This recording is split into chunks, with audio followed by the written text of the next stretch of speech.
या आई वडिलांनी आवाज दिला, बाळा तू खेळायला कुठे गेला, असा आवाज दिल्यावर का आता शेवटचा आवाज होता त्यांचा, आता पुन्हा तो त्यांना भेटणार. आणि अशी त्यांच्यावर वेळ आली होती संत की आपल्याच मुलाला आपल्याच हाताने बळी द्यायचा होता. आता बळी देण्यासाठी जेव्हा त्यांनी आवाज दिला, तुझा की कोण मला दिला बाळ माझ्या येई लावता ऐसे कथा कर्मात बाळाला धावली. आवाज दिल्याबरोबर कुठे लिखू असं ते माहिती नाही. आवाज दिल्याबरोबर लिखू आलंय. काय झालं?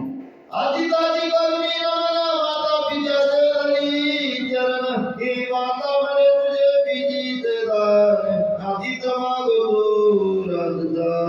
अशा प्रकारे बघा या ठिकाणी लिखू आले. लहान लिखू आहे बरं, लहान लिखू खान तशी माती म्हणून सांगितलेलं आहे. आल्याबरोबर एवढूशा लेकराने आई वडिलांना नम्रतेने हात जोडलेले आहेत. आता हात जोडणंच बंद झालेले आहे. कुणाला हात जोडले नाही. हात जोडले आहे ना, कुठंच हात जोडले राहिले नाही. त्यामुळे सगळे माणसाची नम्रता सर्व सगळ्यात निघून गेलाय. एक हात जोडण्यामध्ये एवढी ताकद आहे की न होणाऱ्या कामी हात जोडले होते. हात जोडल्यावर काय होत नाही. हात जोडून बघा, कुठे हात जोडून बघा. हात सोडले तर म्हणून सगळं बिघड आहे. हात जोडले की सगळं चांगलं होते. अशा प्रकारे या ठिकाणी मुलाला हात जोडले आणि आई वडिलांना विचारलं मला कशामुळे बोलून घेतलं. त्यावेळेस आई वडिलांनी जड आणला. आता त्यांचं अंतकरण काय झाले तुम्ही त्याने सांगितलं आम्हाला तुझ्याकडून काहीतरी पाहिजे. आई आणि वडील स्वतः मुलं आहे, फार मोठा नाही बरं. खेळायला गेलेलं लेकरू आहे, खेळायला गेलेल्या लेकराला काय कळते? काही कळते का खेळायला गेलेल्या तर अशा प्रकारचं लेकरू आहे. काय झालेलं आहे? बाळ बोले ते करून देवना केला जीवन आदित होता क्रमपूर्ण तुला संतोष. एवढ्या लेकराचे तोंडून निघलेले उद्गार बघून आई वडिलाच्या देहाला काय वाटलं असेल, पण जो काही त्या देहामध्ये महादेव होता त्याने हे शब्द ऐकले आणि खरोखर देवाचे अंत करण्याला सुद्धा जसा दगडाला पाजर फुटावं, दगडाला काही दगड पडल्यानंतर ओले निघतात त्याच्या किंवा दगड. अशा प्रकारे महादेवाने ऐकलं, आई वडिलांनी ऐकलं. आई वडिलांनी सांगितलं की असं अतिथी आलाय आणि त्याने तुझ्या भोजनाची मागणी केली, म्हणजे तुला मारून जेवण द्यायचे. असं ऐकल्यावर मोठ्या माणसाला तरी ती वाटेल काय, छोट्यात तर सोडा.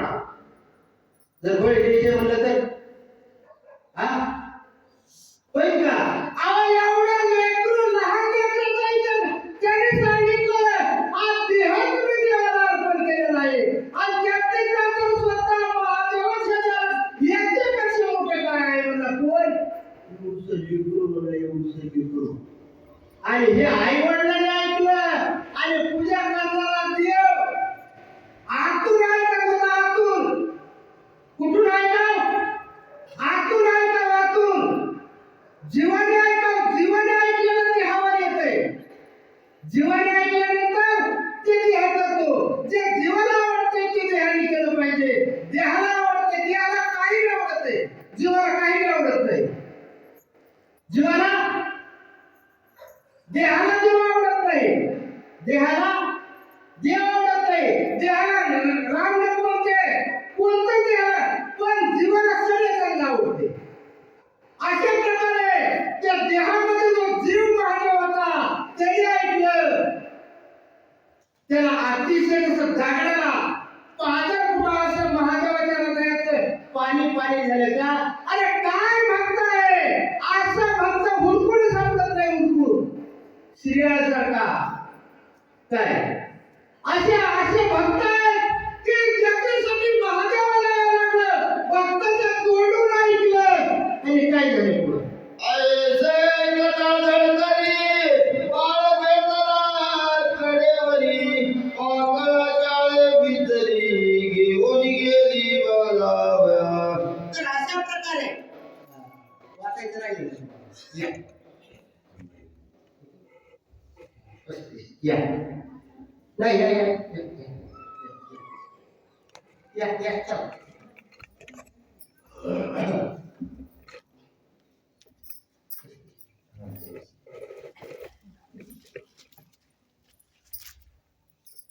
आणखी वाचायचं राहिले का तुम्ही वाचायचं वगैरे आहे का?